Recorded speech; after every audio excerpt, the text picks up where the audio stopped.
से स्वागत करिए। हमारे जननायक राहुल गांधी हमारे बीच में है।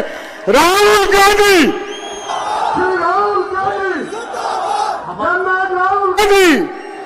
Indian national Congress. हमारे भगत सिंह सोलंकी जी जम्मू कश्मीर के अखिल भारतीय कांग्रेस कमेटी के प्रभारी, उनसे हमारे बीच रमन भल्ला जी हमारे बीच हमारे सबके प्यारे सन्माननीय राहुल जी, ये मंदिरों का शहर माता वैष्णो देवी, रघुनाथ मंदिर, सबके आशीर्वाद से आप सबके बीच, जिन्होंने पूरे विश्व में जहां भी गए प्रेम का संदेश दिया, मानवता का संदेश दिया, देश में भी नफरत छोड़ो भारत जोड़ो के साथ सब जगह गए और आज हमारे बीच आप सबके साथ यहां आए हैं। मैं आपसे गुजारिश करता हूं, आप सब हाथ ऊंचा करके राहुल गांधी, राहुल गांधी, राहुल गांधी। अब मैं प्रार्थना करता हूं हमारे रमन भल्ला जी को, वो हमारे बीच आए और हमें बात करें। शुक्रिया सोलंकी साहब। मैं मंच पे बैठे सारे सुशोभित नेतागण, राहुल जी का दिल की गहराइयों से स्वागत यहाँ पे करता हूँ और मैं ये जम्मू कश्मीर के अवाम की तरफ से भी इनको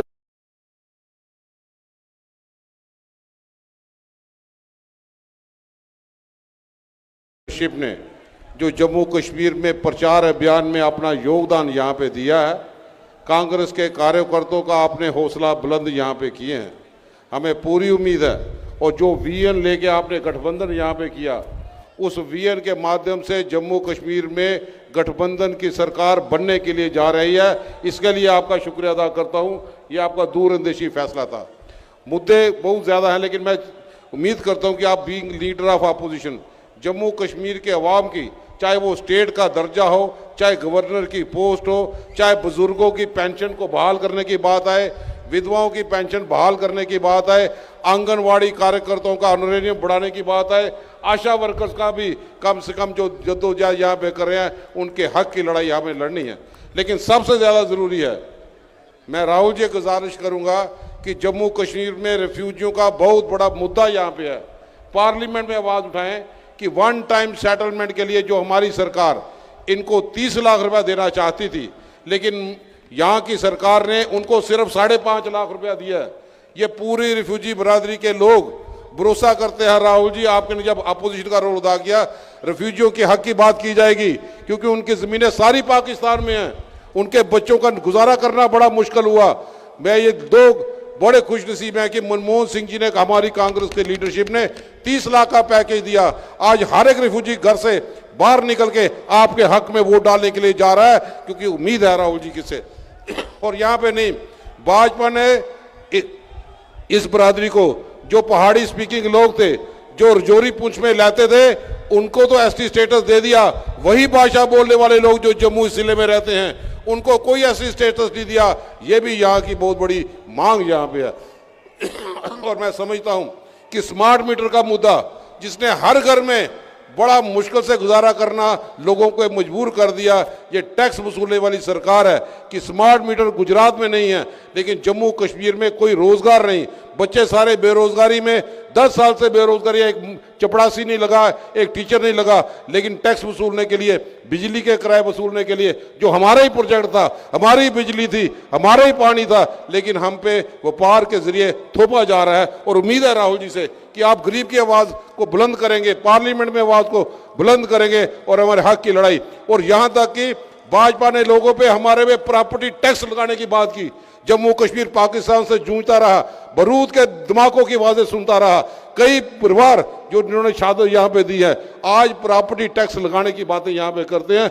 एक स्टेट में 2 यूटी लगा के जम्मू कश्मीर के आम आवाम को जख्मी कर दिया है। उम्मीद करते हैं आपसे आप मरहम लगाएंगे और मैं आपको दावे से कहता हूं जितनी तड़प आपने जम्मू कश्मीर में इस चुनावी अभियान में दिखाया, जिस दिन नोटिफिकेशन निकली आप और खड़गे साहब आए, कांग्रेस के कार्यकर्ताओं का मॉरल बूस्ट हो गया। और अब मैं आपको भरोसा दिलाता हूं यही कार्यकर्ता यही बैकबोन है, तूफानों से लड़ते हुए, पत्थरों से लड़ते हुए, चट्टानों से लड़ते हुए राह बनाएंगे और पश्चिम लड़ाएंगे जिसमें कांग्रेस गठबंधन की सरकार बनेगी।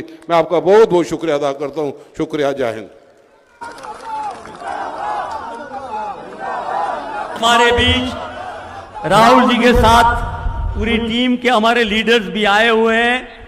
अभी मैं विनती करता हूं हमारे जो कैंडिडेट हैं उनको कि राहुल जी के सामने खड़े रहें। राहुल जी उनको आप सबकी तरफ से शुभकामनाएं देंगे। सबसे पहले 72 सीट से बिश्ना के हमारे नीरज कुंदन जी चुनाव लड़ेंगे, एक के बाद एक।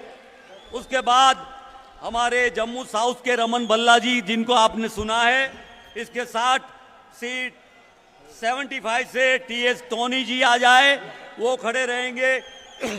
फिर जम्मू ईस्ट से योगेश साहनी जी आ जाए, नगरोटा से बलबीर सिंह आ जाए, फिर उसके साथ जम्मू वेस्ट से मनमोहन सिंह जी आ जाए, मर से मूलाराम जी आ जाए। तो इन सबों को राहुल जी आपके सामने खड़ा करके आशीर्वाद मांगते इनको जिताने के लिए कह रहे हैं। मैं रिक्वेस्ट करता हूं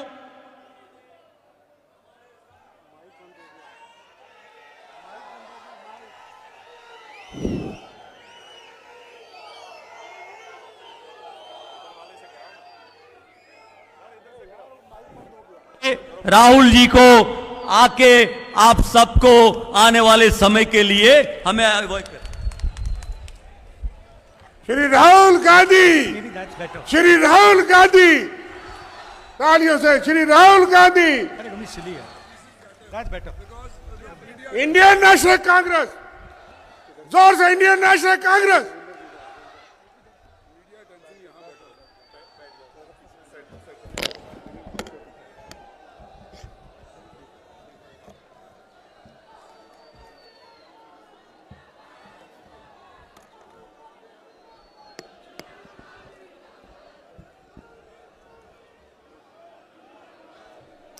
भारत सोलंकी जी, मुकेश अग्निहोत्री जी, विकार रसूलवानी जी, हमारे कैंडिडेट्स रमन भल्ला जी, मूलाराम जी, नीरज कुंदन जी, तरनजीत सिंह टोनी जी, मनमोहन सिंह जी, बलबीर सिंह जी, योगेश साहनी जी, स्टेज पे कांग्रेस पार्टी के सीनियर नेता, गठबंधन के नेता, भाइयों और बहनों, प्यारे कार्यकर्ताओं, आप सबका यहां बहुत बहुत स्वागत, नमस्कार। कैसे हैं आप लोग? मूड कैसा है आपका? मूड बढ़िया है?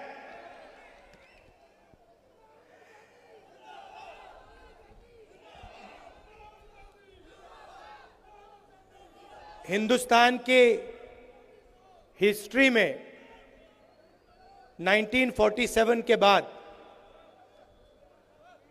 बहुत सारी यूनियन टेरिटरीज को स्टेट बनाया गया, स्टेट्स को बांटा गया। आंध्र प्रदेश में से तेलंगाना बना, बिहार में से झारखंड, मध्य प्रदेश में से छत्तीसगढ़, मगर पहली बार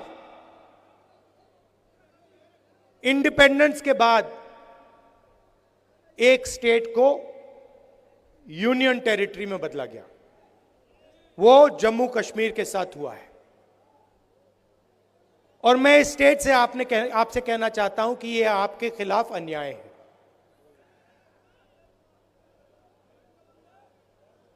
आपका लोकतांत्रिक हक आपसे छीन लिया गया है और आज जम्मू कश्मीर के लोग नहीं चलाते हैं। आज जम्मू कश्मीर को दूसरे स्टेट के लोग चलाते हैं। हमने सोचा था कि चुनाव से पहले आपको स्टेटहुड वापस मिल जाएगा और सही तरीका वही था। सही तरीका था कि पहले स्टेटहुड दो और उसके बाद चुनाव कराओ। अब ठीक है, पहले चुनाव करा दिया, मगर हम चाहते हैं कि जल्दी से जल्दी आपका जो लोकतांत्रिक हक है, जम्मू कश्मीर का जो स्टेटहुड है, वो आपको वापस मिले।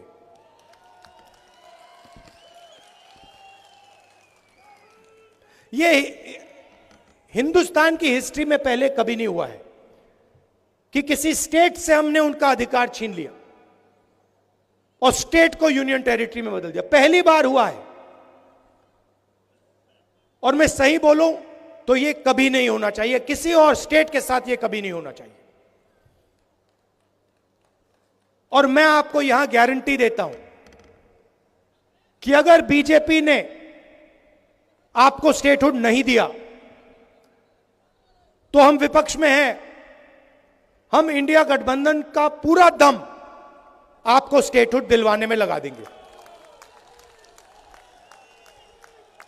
पार्लियामेंट का इस्तेमाल करेंगे, लोकसभा का इस्तेमाल करेंगे, राज्यसभा का, सड़कों पे उतरेंगे और हम आपको जो आपका हक है वापस दिलाएंगे।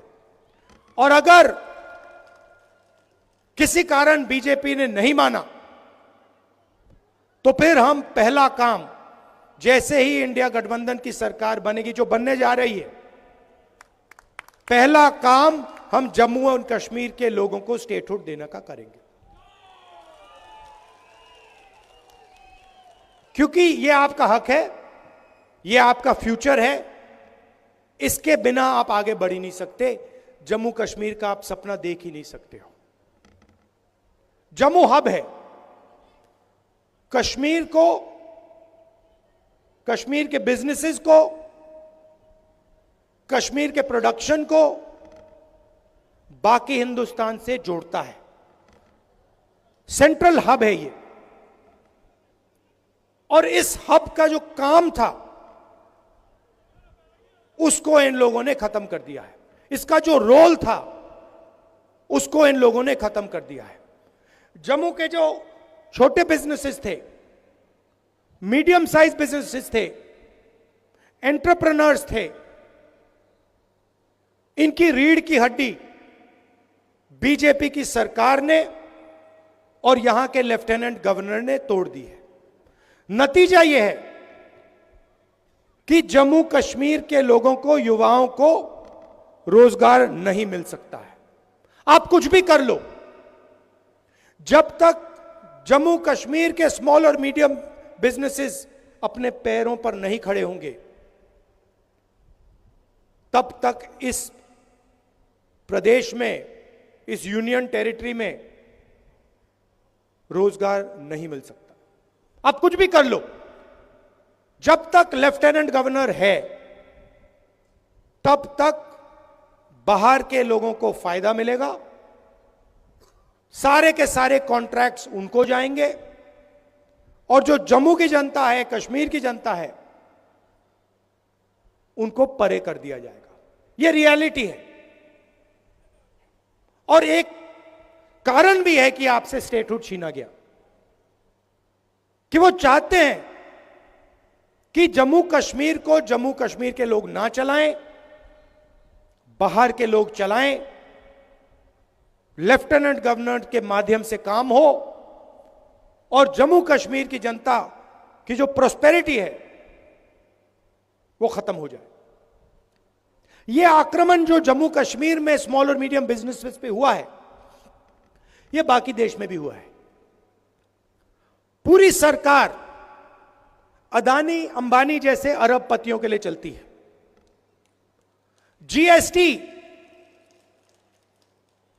जीएसटी एक हथियार है। जम्मू के एंटरप्रेन्योर्स, जम्मू के स्मॉल और मीडियम बिजनेसेस पर आक्रमण करने का हथियार है। नोटबंदी एक हथियार था। यह पॉलिसीज नहीं है, यह हथियार हैं और इनका लक्ष्य रास्ता साफ करने का है। किसके लिए? अदानी और अंबानी जैसे अरबपतियों के लिए।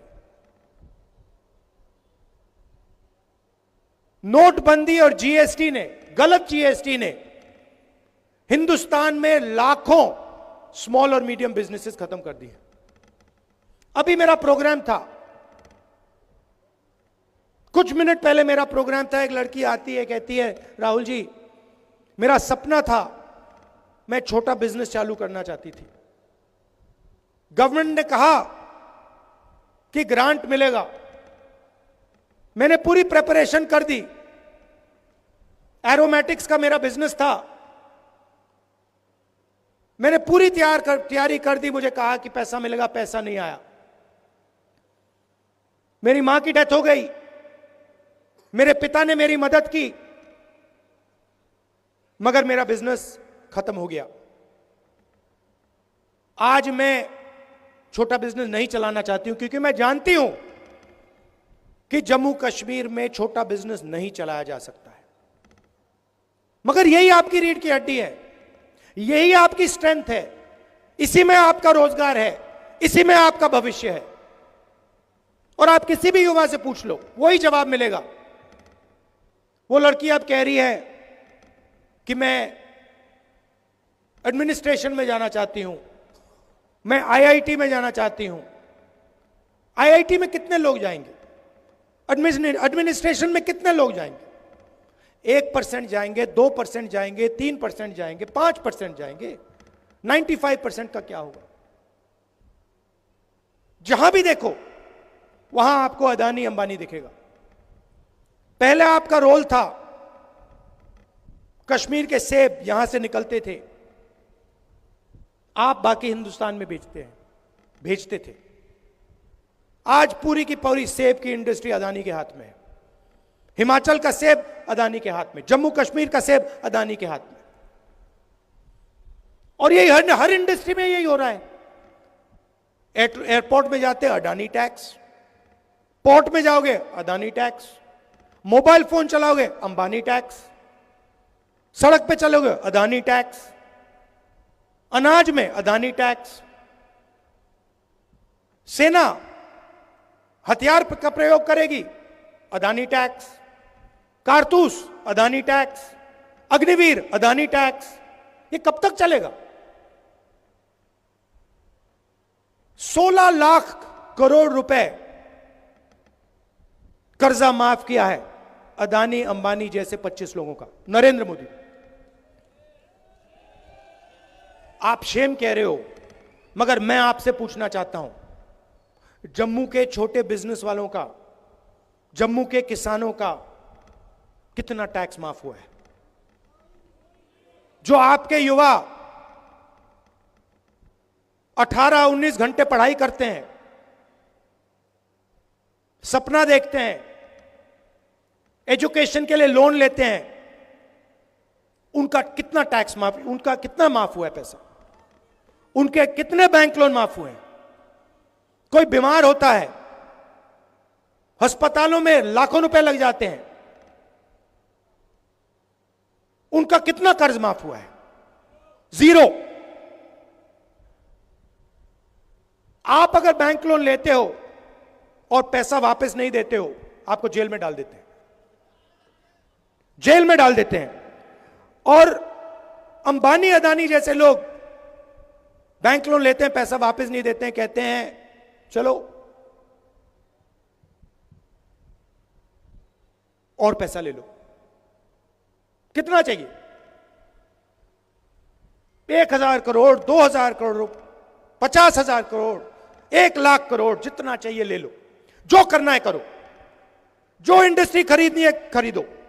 लखनऊ का एयरपोर्ट चाहिए ले लो, मुंबई का एयरपोर्ट चाहिए, अच्छा वो किसी और के हाथ में, चलो सीबीआई केस लगाओ, ईडी केस लगाओ, परे करो उसको। अदानी को दो। ये make in India, make in India, make in India बात करते रहते हैं, डिफेंस इंडस्ट्री की बात करते हैं। सारे के सारे कॉन्ट्रैक्ट्स अदानी जैसे लोगों को जा रहे हैं। बाहर इजराइल की कंपनी हथियार बनाती है, लेबल अदानी का लग जाता है। इजराइल की कंपनी ड्रोन बनाती है, लेबल अदानी का लग जाता है, और कहते हैं मेक इन इंडिया हो गया। कैसे मेक इन इंडिया हो गया? इजरायली हथियार है, मेक बाय अदानी हो गया है, मेड इन इंडिया नहीं हुआ है। और यही हालत पूरे देश में है। अगर आप गरीब हो तो इलेक्ट्रिक मीटर लगेगा, मॉडर्न टेक्नोलॉजी लगेगी, चमकते हुए मीटर लगेंगे, आपके जेब में से पैसा निकालते जाएंगे, निकालते जाएंगे, निकालते जाएंगे। जीएसटी लगेगी। अभी आपने पता नहीं अन्नपूर्णा रेस्टोरेंट वाली कहानी सुनी या नहीं? वो फाइनेंस मिनिस्टर के सामने खड़ा होता है, कहता है मैडम बड़ी मुसीबत है, मैं अगर बन बेचूं एक जीएसटी लगती है, अगर उसमें क्रीम डाल दूं दूसरी जीएसटी लगती है, अगर बन और क्रीम अलग बेच दूं तो तीसरी जीएसटी लगती है, मैं क्या करूं? और यही हालत सबके साथ है। ऐसी कॉम्प्लिकेटेड जीएसटी बना दी है, क्यों? एक्सटॉर्शन करने के लिए। गलती करो, ईडी वाले, सीबीआई वाले, इनकम टैक्स वाले आ जाएंगे, जीएसटी वाले आ जाएंगे, पैसा लेंगे चले जाएंगे। यही सिस्टम चल रहा है। तो ये चुनाव आपको अधिकार देने का चुनाव है, और शुरुआत स्टेटहुड है। उसके बाद सरकार आएगी, जम्मू कश्मीर के जो स्मॉल और मीडियम बिजनेसेस हैं, जो लोकल इंडस्ट्री है, उनकी रक्षा करने वाली सरकार होगी। बैंक के दरवाजे आपके लिए खुलेंगे, आपको सपोर्ट मिलेगी, आपको टेक्नोलॉजी मिलेगी। उनकी जगह है, अंबानी की जगह है, अदानी की जगह है, मगर आपकी भी जगह है। यह नहीं होगा कि भैया उनको सब कुछ दे दिया और जम्मू कश्मीर के लोग देखते रह गए। पीओके से रेफ्यूजीज आए, उनसे मनमोहन सिंह जी ने वायदा किया था, वो वायदा पूरा किया जाएगा। सॉरी, कश्मीरी पंडित से जो मनमोहन सिंह जी ने वायदा किया था, वो वायदा पूरा किया जाएगा। और जो हमारे रेफ्यूजीज हैं, जो पाकिस्तान ऑक्यूपाइड जेएनके से आए हैं, 2014 में जो उनको वायदा किया गया था फाइनेंशियल पैकेज का, वो भी हम पूरा करके दिखाएंगे। ये जो स्मार्ट मीटर्स लगा रखे हैं, ये जो नरेंद्र मोदी जी की टेक्नोलॉजी है, इसको हम यहां से हटा देंगे, ये हमें नहीं चाहिए। और जो पंजाबी है, इसको हम ऑफिशियल लैंग्वेज बना देंगे। मगर मेन बात मैं आपसे कहना चाहता हूं कि देखिए, एक तरफ हिंदुस्तान के प्रधानमंत्री हैं, उनका डायरेक्ट कनेक्शन ऊपर है, वो भगवान से बात करते हैं। सुबह उठते हैं, वो कहते हैं कि भैया मैं नॉन बायोलॉजिकल हूं, आप लोग बायोलॉजिकल हो, नरेंद्र मोदी नॉन बायोलॉजिकल है, वो इंसान नहीं है, वो डायरेक्ट भगवान से कनेक्शन लेता है। सुबह भगवान उनसे कहते हैं क्या करना है, वो करते हैं। हम इंसान हैं, हम आप जैसे हैं, हम आपकी बात सुनना चाहते हैं, समझना चाहते हैं,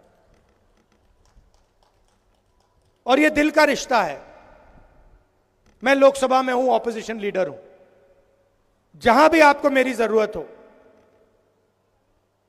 जहां भी जरूरत हो, रेफ्यूजीज के मामले में हो, स्टेटहुड के मामले में हो, स्मॉल मीडियम बिजनेस के मामले में हो, जहां भी आप मुझे ऑर्डर करोगे, जो भी आपका हुक्म होगा, मैं आपके लिए वहां कर दूंगा। और जब भी आप चाहोगे कि भैया राहुल जम्मू आओ, हमारी बात सुनो, हमारी मदद करो, मैं आपको आपके सामने दिखाऊंगा। आपको स्टेटहुड देने की जरूरत है, यह मैं आपको गारंटी कर रहा हूं। आज नहीं तो कल इंडिया गठबंधन आपको स्टेटहुड दे देगा। आप सबका दिल से मैं धन्यवाद करना चाहता हूं। नमस्कार, जय हिंद।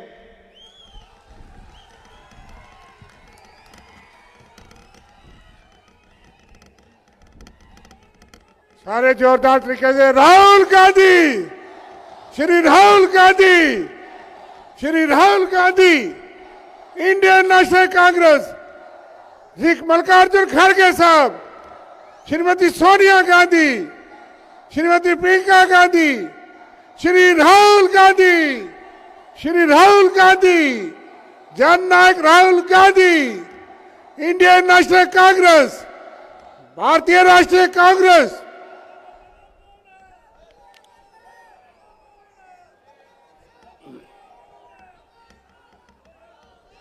आप सबका बहुत बहुत धन्यवाद। इतनी संख्या में इतनी देर से आप जम करके बैठे रहे, वह भी स्वागत किया। जोरदार तालियों से एक बार फिर जाते जाते उनको